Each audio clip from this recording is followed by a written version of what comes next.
You see all the van life photos, you watch all the van tours, but do you wonder what this nomadic lifestyle is all about? Are you curious about life on the road? Social media calls it #vanlife. We call it home. I'll ask 10 questions to get you the stories that you want to hear from the people who live, work, and travel and adventure in this nomadic lifestyle. Welcome to Life on the Road.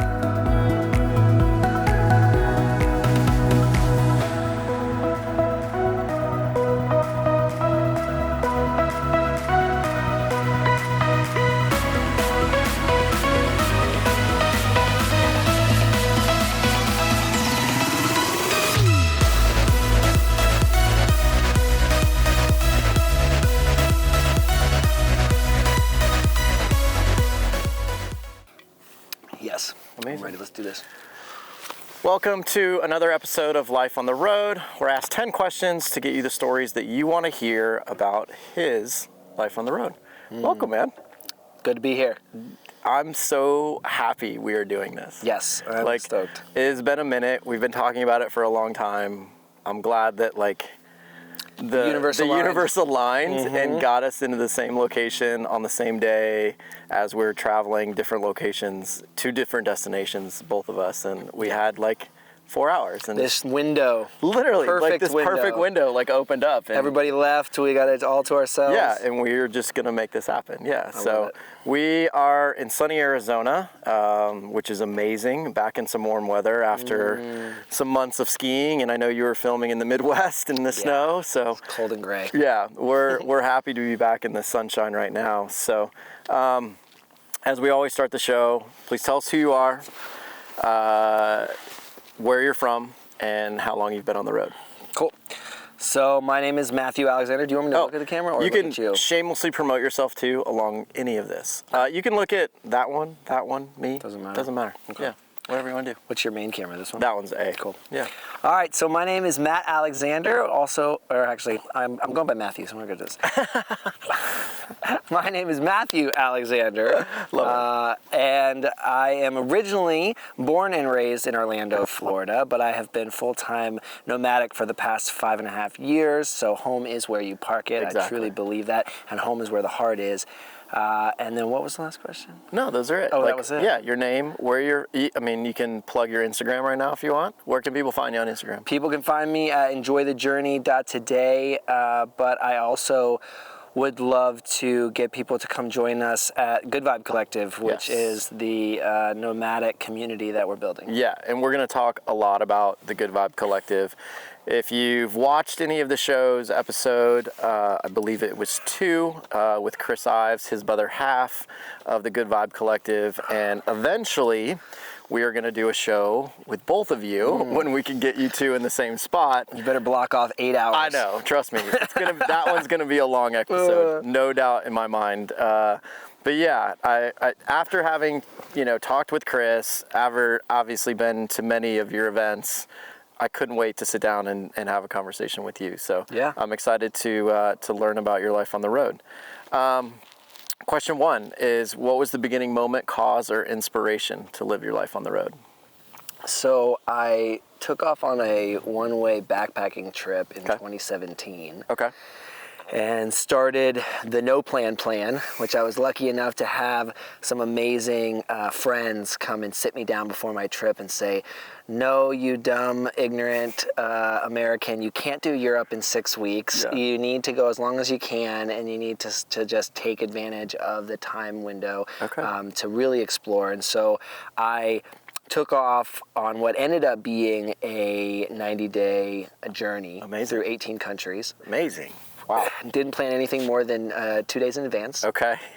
And that was such an amazing experience as far as being able to pivot and flow with whatever life gave me.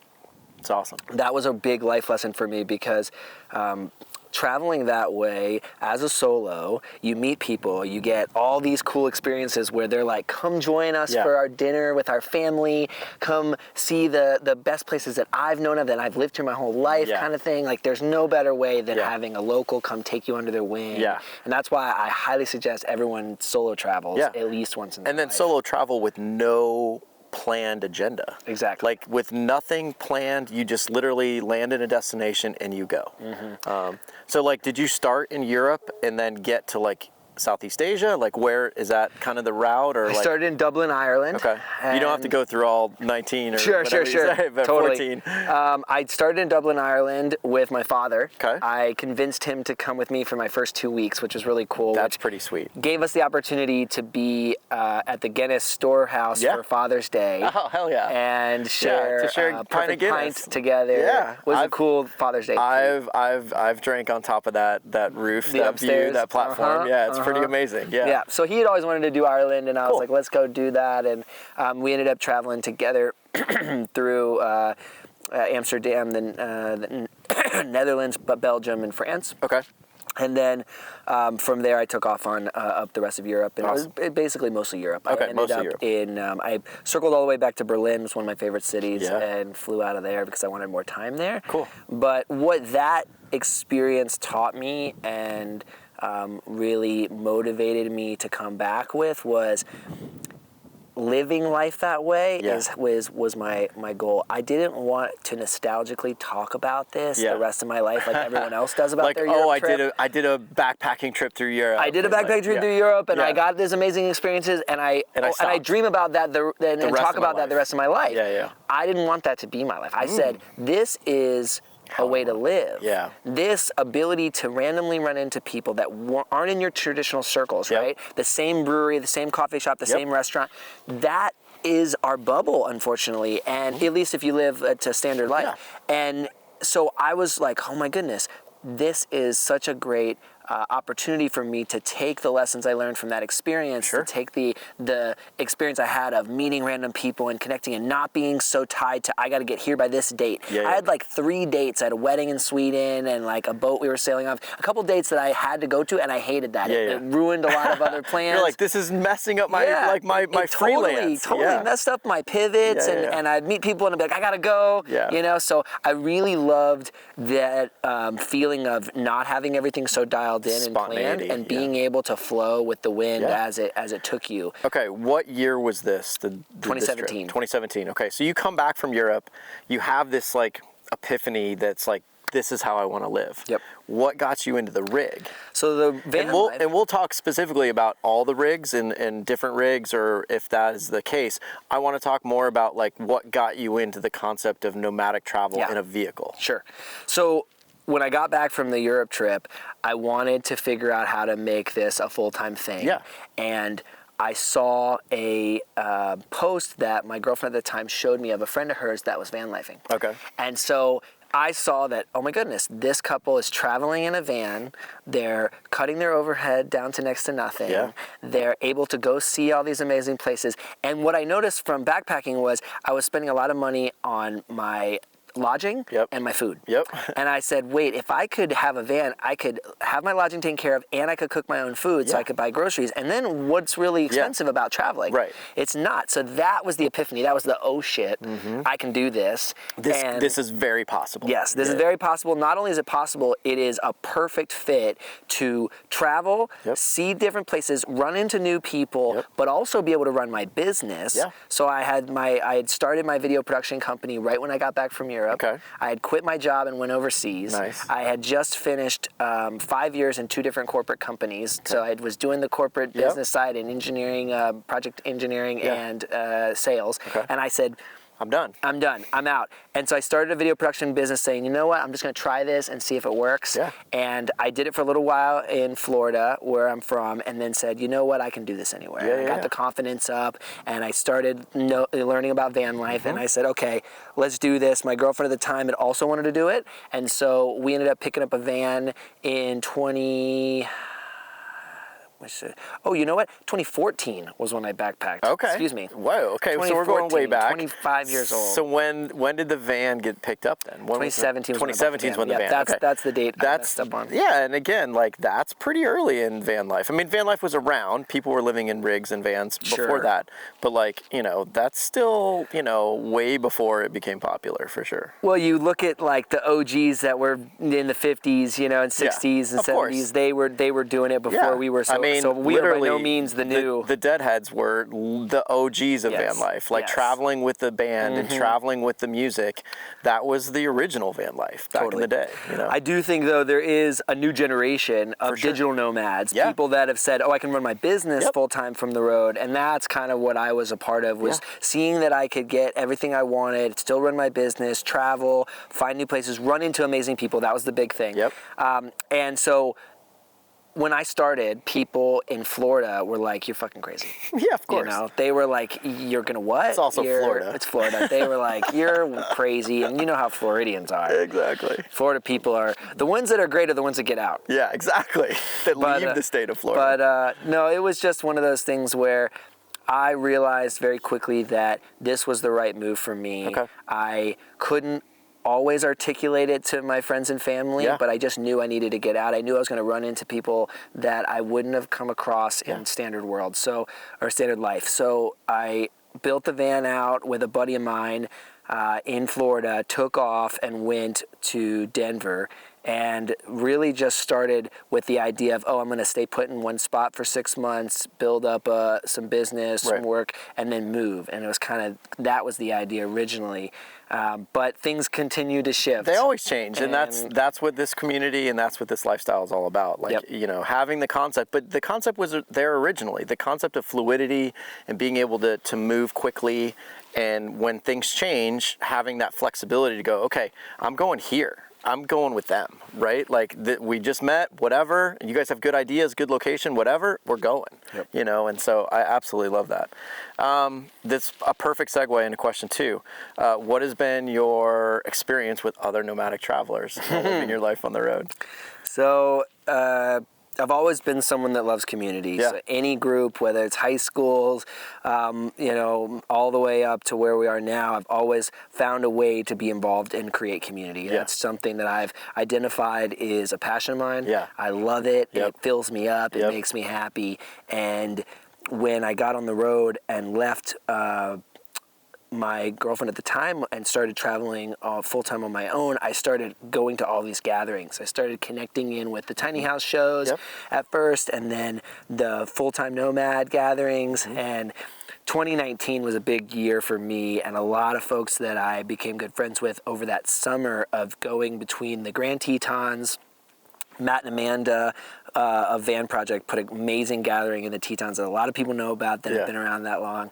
And then that progressed to the Basalt, Colorado gathering that Kathleen put together, and then Taos with Kit and JR. So that was like the summer of epicness. Of like all the awakening. It was just, you know, and everybody has their own journey, and everyone's, you know, I'm not trying to discredit that, but for me, the people that we got together over those 3 months, on and off, gatherings, caravans, smaller groups, bigger groups, the vibe was so epic. Like, the people were so creative that everyone was bouncing energy off each other. I saw people develop themselves to where they were nervous in front of people to up on stage performing. I saw musicians blending with poets and creating music together. I just had this feeling of like, oh my goodness, when you bring the right people together, everything else solves itself. Well, and not only that, is you start to really legitimately see a community being formed at the end of the day.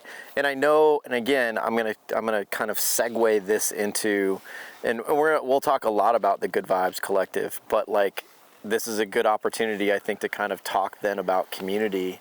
And I know it's kind of what you're doing, and we can talk a little bit about that later in the show, but you know, you are so passionate about community, and it's why you and Chris have created the Good Vibes Collective. And I mean, speak a little bit about to that from your perspective in terms of what the Good Vibes is all about, why you guys created it, and ultimately like what you guys are trying to achieve with the Good Vibes Collective. Sure. So again, because I've always been someone that wants to gather people, after going to some of these gatherings, said, I can do this. Exactly. And I'm going to do it in my own way. So I hosted my first gathering in 2018 in Oregon, McCready Hot Springs, and that was just such a fun, successful event that I said, you know, this is where me. I feel at most at home.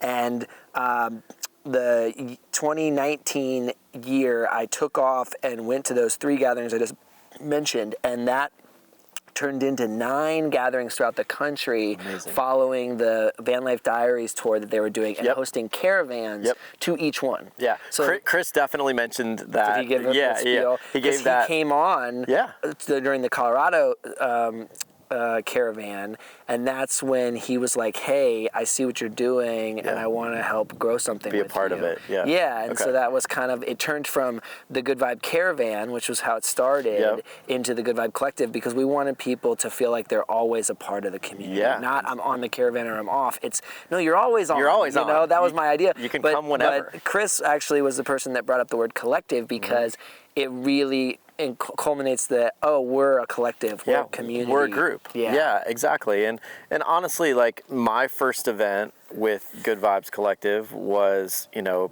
Descend to a certain extent. You know, and it was one of those things where, like, I knew a couple people going to Descend. Some of my good friends were going, and they were all like, well, we're going in with the Good Vibes. We're going in as a group, as a whole. And I'd never met you. I'd never met Chris. Chris and I, we were at Open Roads, but we didn't meet. And it was just one of those things, like, we met that morning and then, like, rolled in together as, like, as one. And it was literally like instant family. Like, I swear to God, like, it was the most...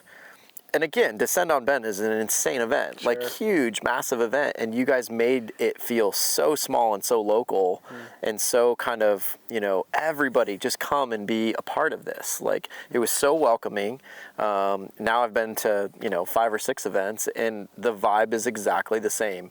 Big or small, you know, wherever in the country, they always have the same welcoming vibe. And it is, you know, truly a testament to you guys, for sure, for creating that. Well, I appreciate you saying that. And I think one of the big things I definitely want to point out is that the collective was started as a way to create the space for folks to come together. The idea is, let's create consistent relationships amongst an inconsistent lifestyle. We have a very inconsistent lifestyle. We're moving around all the time. We're constantly changing our locations and meeting new people. But the valuable thing that I really enjoy is what we just did earlier, where we got to drop in with each other and have a real conversation.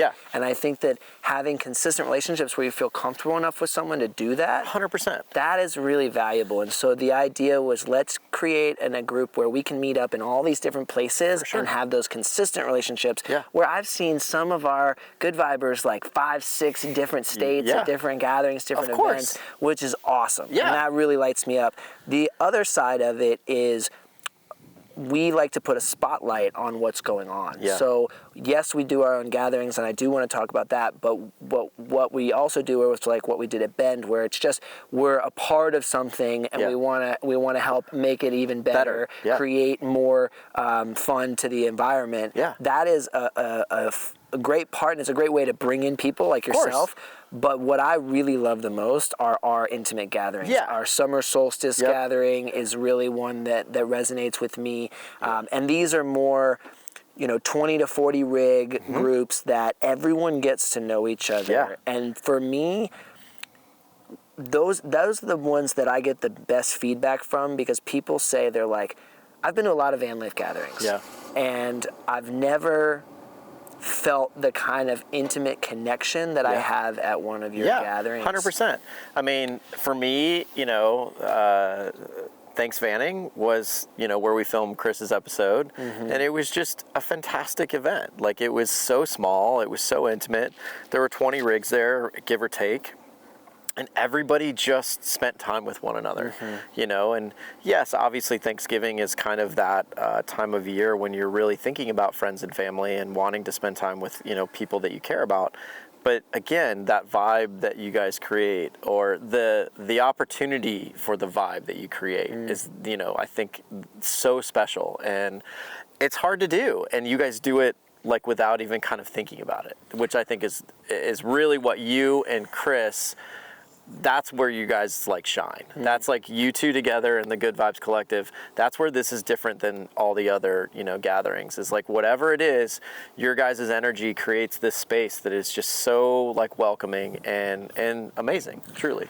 Well, what I've noticed is that, you know, going to a lot of these different gatherings, I started to pick up on things that I really appreciated. Yeah. And some of the biggest pieces that I bring to our gatherings that I think were inspiring for me was the ability to let people feel like they can truly let their walls down and be vulnerable. Yeah.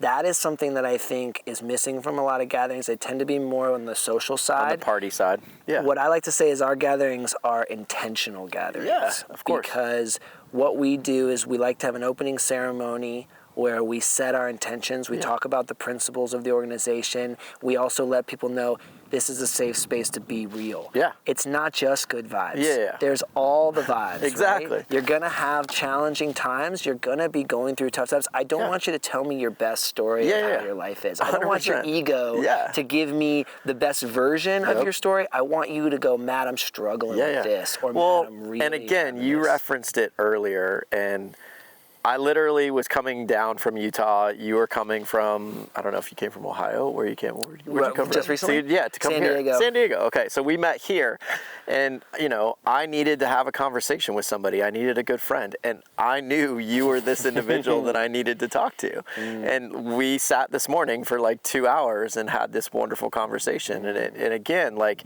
this is something that I knew just having gone to so many events that like you were going to be this space for me and be able to listen and provide me some good advice that I needed. And I value that so much.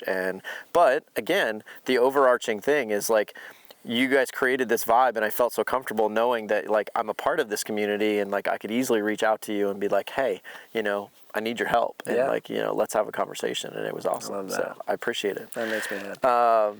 Question 3, what has been your biggest failure and your biggest triumph while living your life on the road? While being on the road? Yeah. Since 17, since you got in the rig, biggest triumph and biggest failure. In any order.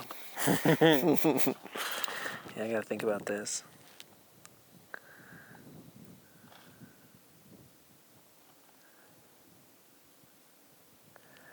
And it could be big or small. Yeah. All right. Biggest failure, I would say.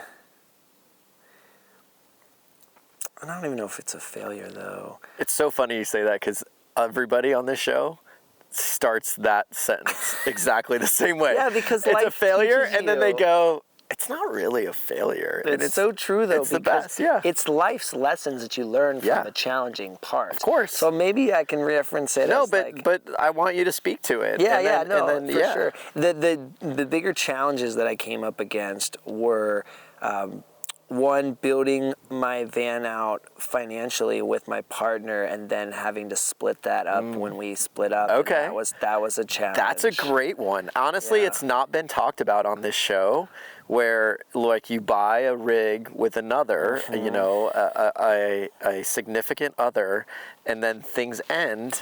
And then you have to split it, or you have to make some hard choices. So a van and a dog. Good Lord, and a dog. It's a challenge, and I actually did a really great sit down with Lisa, Vacay Vans. Okay. Anybody who's been in the community might know her. She was back in the day, but we have a great talk about relationships on the road. Amazing. And we're gonna get to relationships. Yeah.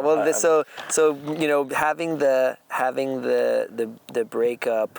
You know, we had to figure out the van, and I'd say that was a really big challenge because, you know, I think having that discussion before that gets to that point is really valuable. That makes sense. That's actually a really great piece of advice. I'm like, if you're going to go in and purchase a rig with a significant other, probably having some boundaries set before it gets purchased, probably just a good idea, you know? No, definitely. Definitely a good idea. Definitely a good idea. That's awesome. And then I'd say triumph. Yeah, what's your biggest triumph? I mean, the Good Vibe Collective has been such a rewarding experience for me. I think it just put a face to what I've been trying to do my whole life. Yeah. It was just like, let's not make this about enjoy the journey. Let's make this about our community and let's create something special. And just in the last couple years, I've really seen it start to turn into what I was dreaming of. And to see that go from like this, you're just like creating this baby, and you know, it's like you have these ideas in your head, but you're not really like,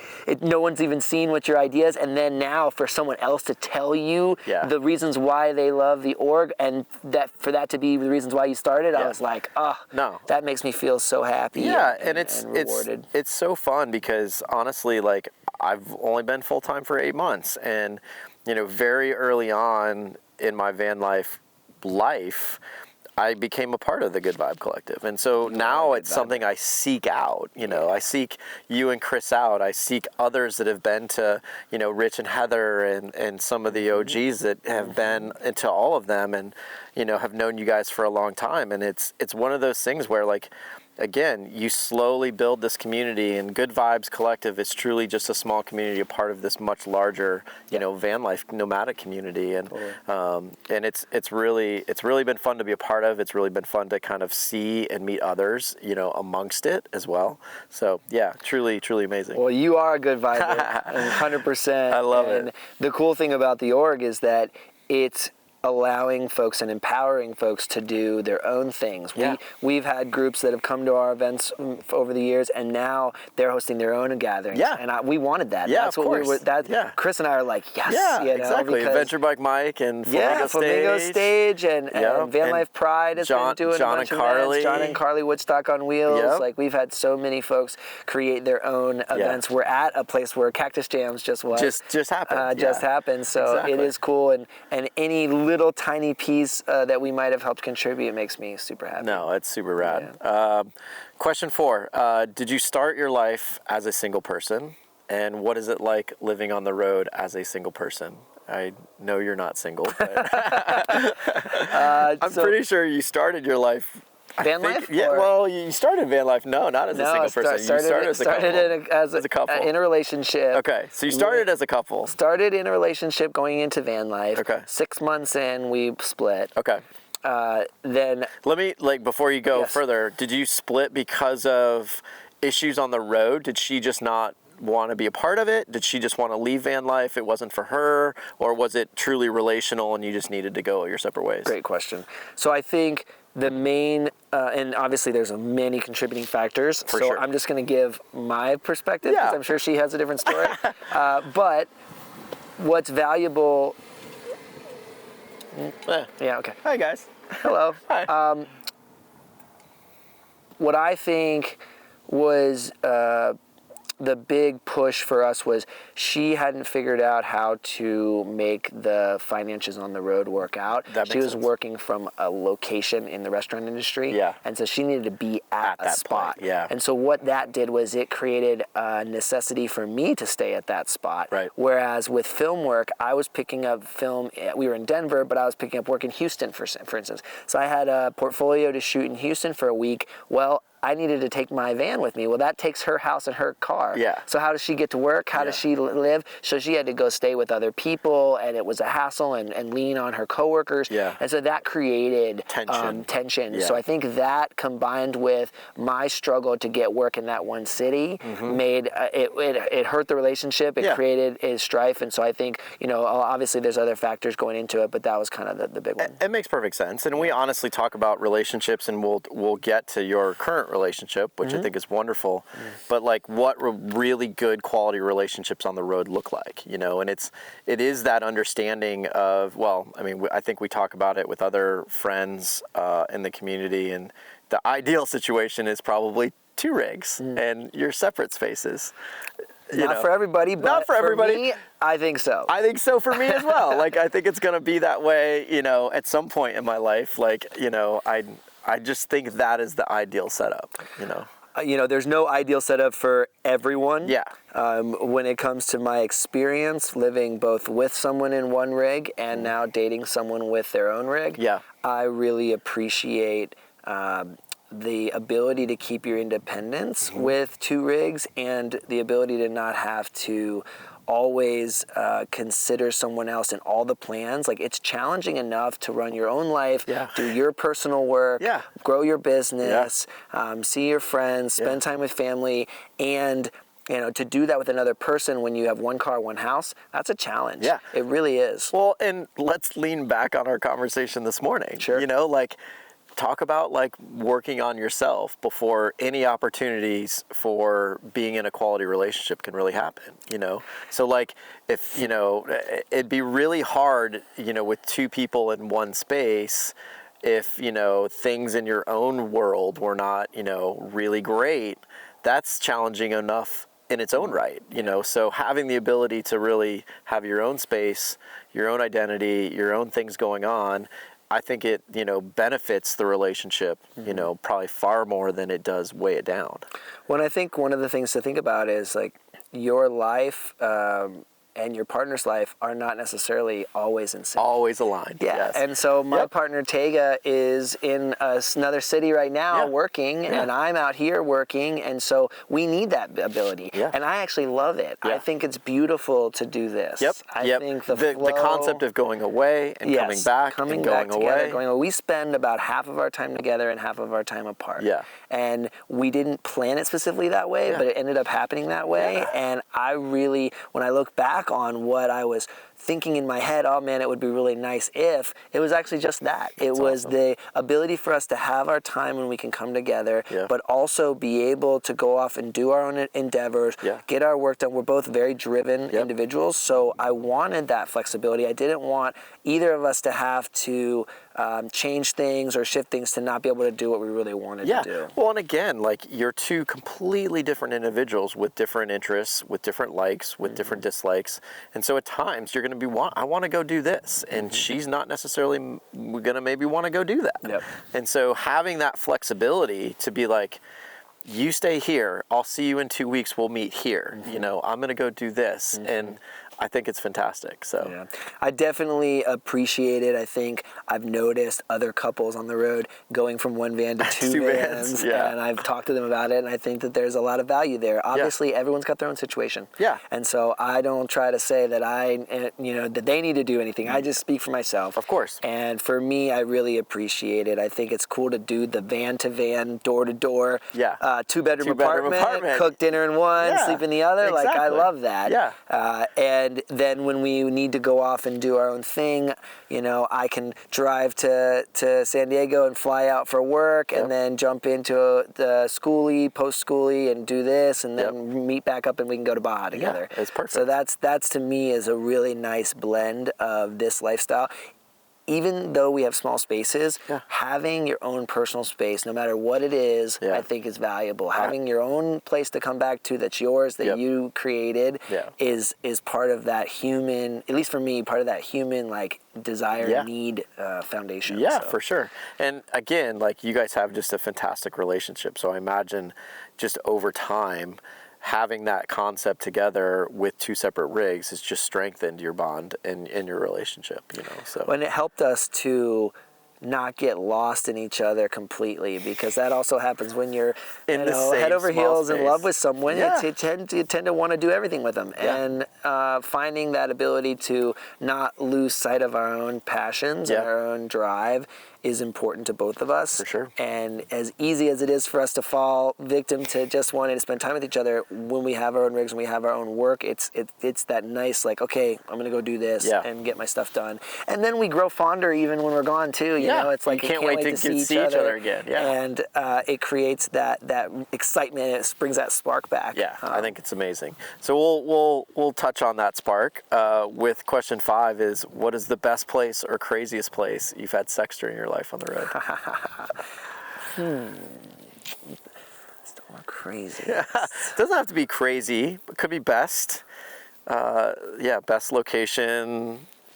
or craziest location. Well, the funny thing I've always noticed with this type of question is there's a difference between like the story that I can tell you because it's like, oh, this sounds really good, and then like that sex was actually the best fucking time, you know, because that can be in a bed, yes, you know, and 100%. not, but it's So like not as cool of a story to tell. The question's not the best sex you've ever had, which I understand that. But it's more the craziest place or best place, you know. Yeah. Location, view, you know, the Walmart parking lot's been thrown out, you know. I don't think inside the van, yeah. Yeah, inside the van. But so what I'm thinking about is on the roof. So the roof is my favorite spot. 100%. I can get the bed up there. Completely and agree. That's actually, you know, on an overlook. Yeah. My favorite spots, just for camping as well as anything else, would be up high, perched over the city, with the lights in the distance, on a mountain side. That's like my jam. That's your jam. Yeah, that's my jam. So. Is there a city, like favorite city, that like comes to mind, like that, like you know some spots that you're like, oh, this view is insane. This is where I want to go. TV Tower Road, overlooking San Luis Obispo, is a beautiful overlook that you've got the city down there and then the ocean in the distance. Oh yeah. That's one of my favorite ones. The Mount Hood on the east side. Yeah, I know exactly what you're talking about. There's a fucking, with the tree that's perfect for a hammock. Yeah, dude, I love that. Dude, Mount Hood's Too many people know that spot. Well, we need to keep that spot under wraps. Too many people know. It's getting like, blown up. All parts of Mount Hood are just absolutely bonkers and insane. So yeah, I've got quite a few spots actually. That's something I've been trying to figure out what to do with because I've been collecting quite a list that my close friends know about. But. Yeah, no, I'm with you. Question 6 is, how do you make money while living your life on the road? Sure. So I started the video production company before I left on the road, and after a little while started, okay, I can do this on the road. So I took it on the road. And for the first couple of years, it was challenging. Yeah, you know, finding video clients is not easy, especially when you're not in an area long enough to develop a relationship. Yeah, of course. You know, and maybe they need a Y video or they've got a convention that they're doing, but after that, they don't really need you. Yeah. So I was fortunate enough, and again, this is where I think to get work, you have to be working. Yeah. You gotta have a camera out, you gotta be doing stuff. I was out at a tiny fest show, Tiny Jamboree, and I ran into Jenna from Tiny House Giant Journey, who is one of my ultimate clients I've been working with for over 4 years now, and I really have appreciated that relationship so much because she needs a consistent filmmaker that's out creating content constantly all the time for the channel. Yeah. And I want to work with someone who understands the lifestyle and allows me to continue to live the way I want. So I go where I want to go, and we find work wherever that is. Yeah. And that's beautiful. It really lets me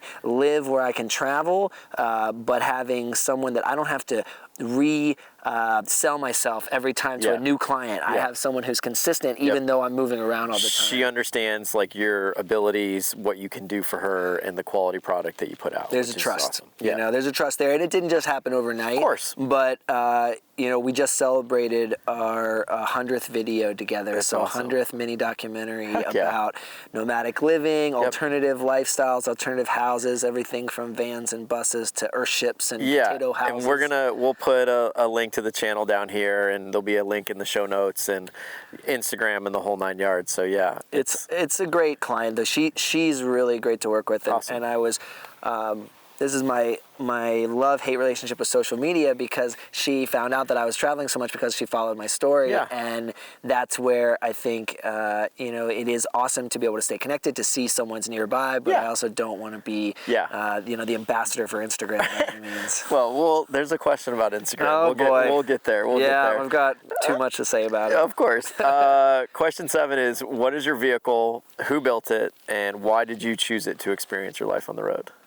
So this is a Vanna White. Vanna White. Which Love I it. thought was a really creative name when my buddy brought it up to me 6 years ago, but I've met so many Vanna Whites now, so now it kind of feels cheesy. But anyway, Vanna White is a 2005 Dodge Sprinter. Yep. So this is the T1N series that was Mercedes brought over under the Dodge platform, which I like because it's kind of like an undercover Sprinter. It is an undercover, and the T1s are so rad. Like they're they've got like some style to them. So. They have a unique style. I like the design. It's more modest. It's more hidden. Yeah. You know, it's not flashy. What, and, you mean like that thing right there? It's not hidden? Yeah. This doesn't scream Mercedes necessarily. So I like that. I like the 5-cylinder inline turbo. Yep. The 20 to 23 miles per gallon. Yep. And this has 364,000 miles on it. Holy so shit. I'm stoked to get it up to 400 hopefully soon. Heck yes. That is truly, truly amazing. So built it out yourself? Built it out with my buddy Sil in Orlando. So he had the shop a wood CNC machine, which was clutch, and a lot of tools. And so we worked together on it for about 3 months. Okay. And he taught me a ton. I mean, he was kind of the mastermind as far as he knew a little bit of plumbing, a little bit of electrical, a lot of bit of carpentry, and I was able to just sink in with him and say, hey, here's my vision, here's what I want to do, how can we make that happen? And we took, you know, stuff that we already had and modified it from our apartment and made it work. So for instance, we used Napa Valley wine boxes. I saw the wine boxes. So those come from the restaurant that my girlfriend worked at. Nice. And she used those as her cabinets in the apartment. That's amazing. So we just took them off the apartment wall and modified them to fit in the van. They actually were the perfect width. Yeah, perfect depth. Depth was honestly, perfect. Yeah, exactly. I was like, this couldn't have happened any better. We got old bookshelves off Craigslist that we broke down, and they were like huge bookshelves, like massive.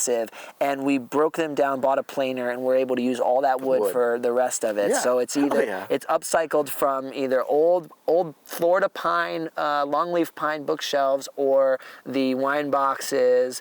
That's kind of. I feel like we built it with just from that. It's pretty amazing. Been really cool. So everything in here has been recycled. Has been upcycled. Yeah. Which is really cool. And I wanted that to be a part of the story because I think that you can show the creative side of reusing things, and like the character on the wood is unlike anything new you'd ever be able to buy. Exactly. So you're not going to be able to find that anywhere. No, that was something different. And I like, you know, how many Sprinter vans have you seen? They're all have some similarities to them. When you step in mine, I think it feels a bit different. It does. That's what I love. It's very, very unique, and it very much screams, this is my home, which is the best part. Lived in. For not only lived in, but like this is where we sat and had our conversation this morning. And it was like just the perfect space to just kind of sit and talk. Like, you know, really it felt like home, right? Yeah. You know? I don't want to ever get rid of it because I really love how it all feels. I can swivel the chairs around and host 6 people comfortably for coffee, which I love to do a lot. Of course. And that makes me happy when I can fill up the van and have just a vibe going, or just have one other person like you come sit with me. It makes me really happy, and that's what I want out of my home. So it really nails that for me. Perfect. And I haven't ever changed my rig. A lot of people that have been on the road for over 5 years have either renovated or bought a new rig, and I have not. I mean, I renovated a little bit, don't get me wrong, but still, it's pretty impressive. It stayed the same layout this entire time, and I like the galley style. I think that's the move that I really have appreciated. But I love it. Question number 8 is, what is your best bathroom, number 1 or number 2 story from life on the road? Story? I thought you were going to say my best bathroom. Is there a toilet in the rig? There is. Okay. Yep, I've got a toilet in the back that I typically just use for number 2. Okay. Is it a cassette? Yep, self-contained, 5-gallon. You're the second person ever to use a cassette toilet for only number 2. Oh. Yes. See, I think when you mix 1 and 2 together, it's it's terrible. Cassette toilets are notoriously bad for that. Yeah, and I think using some sort of medium, like I use wood pellets. That is like your own composting toilet. Yeah, they're taking that. Everybody on this channel, everybody on this show knows I'm a huge fan of composting toilets. Yep. I think cassette toilets are absolutely terrible. I appreciate their size, but they're ridiculous. Everybody should have a composting toilet. Yeah. If you want to spend $1,000 for a piece of plastic, That's right. It's by all It's means, $1,000 throne at the end of the day. Yes. I find that creating your own composting toilet is very much a possibility. Of course. And so I've definitely gone, different routes. I love to poop outside. Yeah. Guys. Yeah. Poop outside. Poop outside. And we're going to put a link on how to poop outside. Yes. Like we talked about it in Chris's episode, how that has become a problem. It is. Where people don't know how to go to the 6 bathroom inches. outside. Or deeper. Or deeper, but at least 6 inches. At least 6 inches. And not in a highly trafficked area. Yeah. But there's nothing like going outside in the morning and having your time in nature. It's an epic view. And squatting is actually the most efficient way and most comfortable, healthy way to let that go. So I think pooping in nature, I'm a big fan of. But when you can't, it's nice to have a toilet. Of course it is. Yeah, no, totally get it. Question number 9. Just trying to think of stories. Oh, do you have a good story? Well, I'm trying to think if I have any good poop stories. Is that what you guys? It doesn't matter. You can have a good, obviously the overflowing pee bucket is like a classic on the show. Yeah. Well, no, I mean, here's another classic that everyone knows of. Or a pee jug. Well, it's the pressure. It's the opening the door when you've just gone up 4,000 in elevation and you just get pee spray all over your face. That story actually had that happen. Okay, so that has happened to you. Happened to me. This is why cassette toilets are terrible. They should come with a label that if you go above 3,000 feet in elevation change, that pull the little adjust, and let that pressure out. A little bit of pressure out. Exactly. I learned that the hard way one time. Totally opened it with my face down there, guys. Yeah.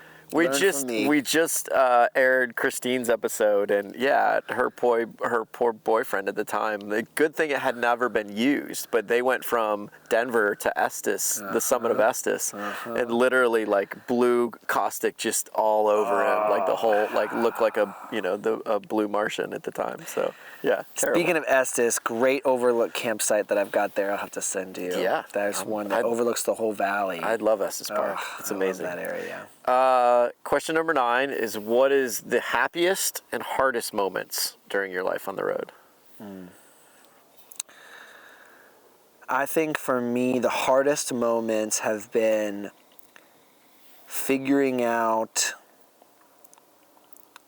how to financially make things comfortable without feeling like I have to reach some level of success. Okay.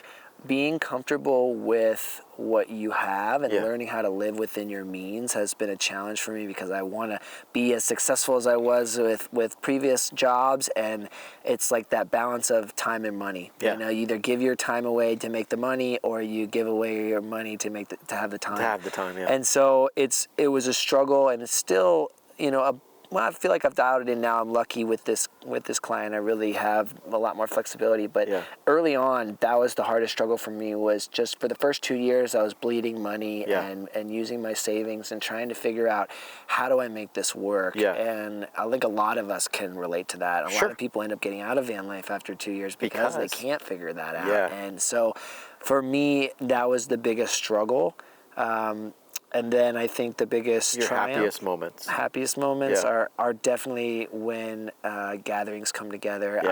I love seeing people building these lifelong relationships with each other. I love, really for me, the opening ceremony is my favorite part, because I get a chance to set the tone.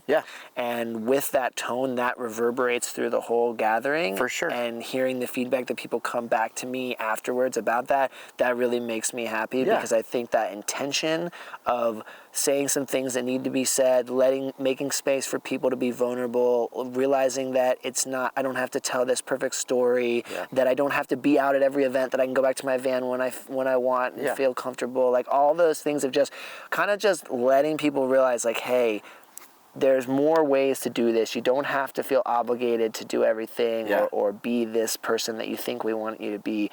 Come as you are. And know that comes with challenges. You're going to have challenges. We all have challenges. There's good and bad vibes, but it's all a part of this beautiful journey that we're on. And there's so many you know, the different individuals that come to these events, like you're going to gain so much from every single person, and every single person is going to give you something different. And the best part about the Good Vibes Collective and the spaces that you guys create is that is so easily found. You know, you can go to big gatherings, but sometimes finding that connection is really hard. Like people on this show have talked about like going to like a Descend or, you know, whatever, a big event, and sometimes having difficulty making those connections. Sure. And so for whatever reason, the Good Vibes, whether it's a part of a big event or it's your own personal individual events, that ability is always there. Yeah. Like that's something that I've noticed. And, you know, if you're an introvert and you're coming to a Good Vibes Collective event, you're going to find the perfect balance to, you know, your staying inside your rig versus coming out and finding and making friends. Like it's, you know, you guys do an excellent job at it. So, Well, and that's a combination of one, you know, everyone is a good viber in my mind. Yeah. I say, hey, good vibers, because I want people to feel a part of it. And so it's that combined with, if you ever meet me, you're going to get a hug pretty quickly. That I think helps set that tone of like, you are welcome, you are appreciated, come join. And so that feels that openness. And then two, I'll pay a compliment to Chris, because I am more of an extrovert, even though I've been learning to enjoy my inner introvert. I'm more on the extroverted side. And to say the least, and Chris would probably say that he's more on the introverted side. So that is the beauty of having different people within the organization that can help gain that perspective. Because Chris has really taught me a lot of perspective when it comes to holding and making space for the introverted personalities within our community to feel comfortable and making them understand that you can still come to a gathering, but do it in a way that works for you. Exactly. And I think both of you guys play off of each other so well that the space then just is such a great collective, period. Like once you go in, you find both sides of like that heavy, fun, party, atmosphere, extrovert side, and then that quiet, intimate, you know, introvert side. Like they both exist at the events, which is amazing. So kudos to you guys. The last question, in your own words, define hashtag van life, and then give a piece of advice to somebody wanting to live a life on the road. Okay. So that question to me is, what does van life mean to you? Okay. And so that's what I'm going to take it as. I mean, you can take it any way you want. So what does van life mean to you? Define it in your own words. Yeah, because I think hashtag van life is an easy thing to, you know, it's trending, it's popular, it's this, it's that. It's a tongue-in-cheek question for that reason. Yeah. To me, van life is about community. Okay. It's about, well, actually, you know what? What's popping in and I'm becoming aware of, it's actually, what van life is to me is the ability to live life the way you want to live. Yeah, I like that. This is a vessel. Yeah. And this vessel allows me to live the life I want to live. Yeah, I love that. And so van life, and this is why I got into it, was and is my method to living that exciting lifestyle that I experienced backpacking, to run into new people, to be able to pivot and change my lifestyle and my schedule and my locations all the time, to run into new people that I would have never come across, to run my business and grow in many different ways and connect with different people in that regard, and to find and create community amongst this inconsistent lifestyle. Well, and again, and be in a happy, successful relationship at the same time, and you know, all of these things, like you've really truly kind of built a very purposeful life for yourself, which is exactly what you envisioned. So. Yeah. Taking life by the horns. That is definitely it. And I think, you know, everyone has an opportunity to do this. Yeah. So anybody that's interested in van life, you can totally do it. Yeah. You know, and many people say that, but I want to reiterate that. Yeah. And another thing that I think is valuable to point out is that it can be exactly what you want it to be. Correct. It can be anything you want it to be. It can literally be the snow pow pow of Park City all the way down to the Mexican, the southern tip of Baja, you know, where a lot of our friends where are. everybody is right now. Yeah, I will be soon. Yeah, I mean, I've lived the last 3 months in the snow and, you know, in the winter, and while everybody else has been on the beach in Baja, and it could be exactly whatever you want that experience to be like. Yeah, and people can go years without seeing anyone and have an alone, intimate growth session with themselves, which I think has a lot of value. Yeah, especially in this community. Yeah, learning to develop yourself, learning to go through your own growth, and you're doing your work and having that time to just get away from the monotonous, all the stuff going on. Yeah. That's another great side of him. For sure. Like everyone knows me as the social guy, but man, I've been learning, and this is where I'll give my partner Tega a lot of credit. I've been really learning to understand all of the work that I can do with myself. There's a balance between the social side and connecting with others and having these kind of heartfelt conversations, but also not getting so distracted in that, which I can do, where I just want to always be around people and always be Captain Good Vibes, but it's not always that way. But also to pause and focus inward. Focus on yourself. And allow that opportunity to focus on yourself, which I think is that's fantastic. important. What's a piece of advice you'd give somebody wanting to live a life on the road? Just get out and do it. Just do it. Just get out and do it. Everyone says it. I know, it's the best. It's the most common piece of advice. Everyone says it, but honestly, it's true. Like, it doesn't. You're never going to be ready. Yeah. Get out. Yeah. Get on the road. Yeah. Take your car, your truck, whatever you've got, and just go camping. Yeah. Because you're going to find out real quick, is this something that I'm like, oh shit, I love this? Of course. Or like, I don't know, maybe this isn't for me. And honestly, it's the reason why I started this show, and I've said this a million times on this show, is that, you know, I found 1 billion episodes on YouTube on how to build Althea. Like, that was easy, right? And I'm a designer. I created a great floor plan. I love living in it. But when I picked her up and we went on the road, it was like, fuck. Now what do I do? Yeah. Like, I have no clue. So like this show, I'm hoping in these conversations that we're having, like, shed some light on, like, you know, how we live and how we travel and the reasons why and all that.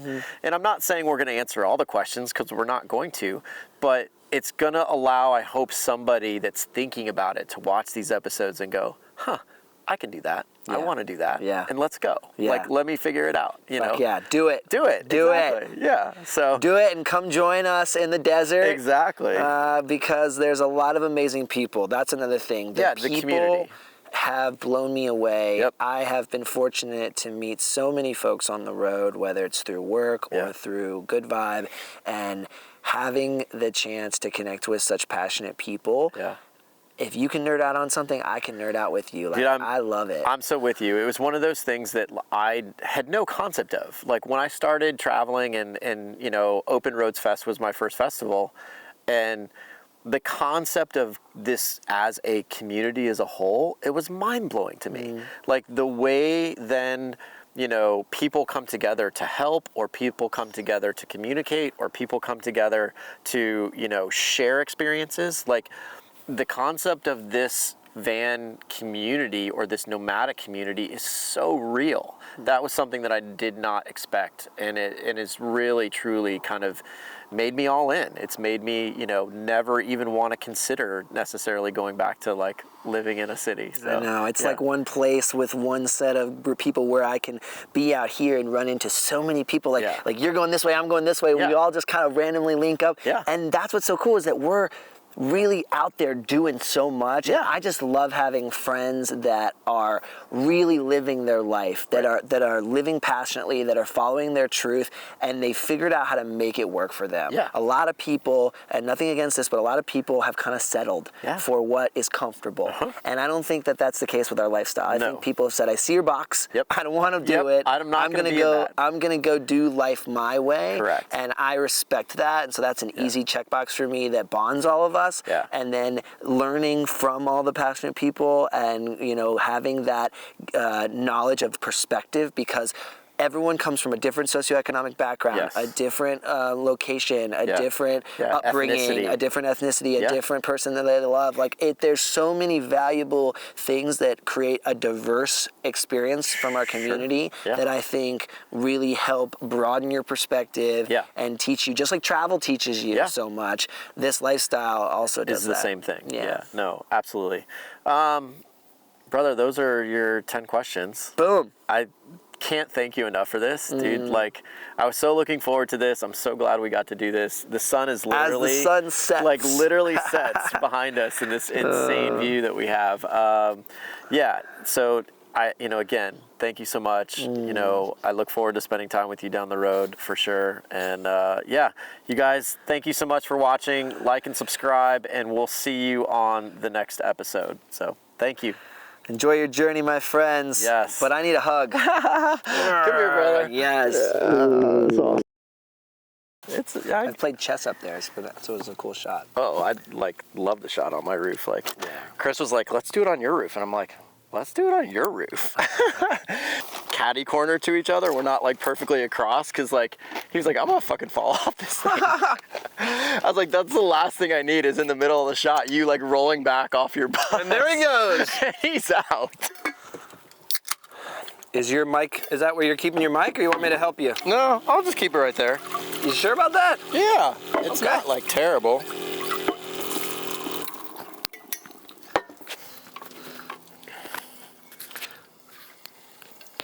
It's all about the loop, bro. I know. It's so hard to put it on yourself. That's why I offered. Appreciate it. Yeah. It's fucking incredible. It's so quick. I'm like, oh no, it's over. It was, you know, I have no idea how long we shot for, but you know, no, it's perfect. Honestly, like whatever it is that what was it needed kind to of be. like, so that's why I did the 10 questions, because I'm like, I have to control the time and the pace somehow.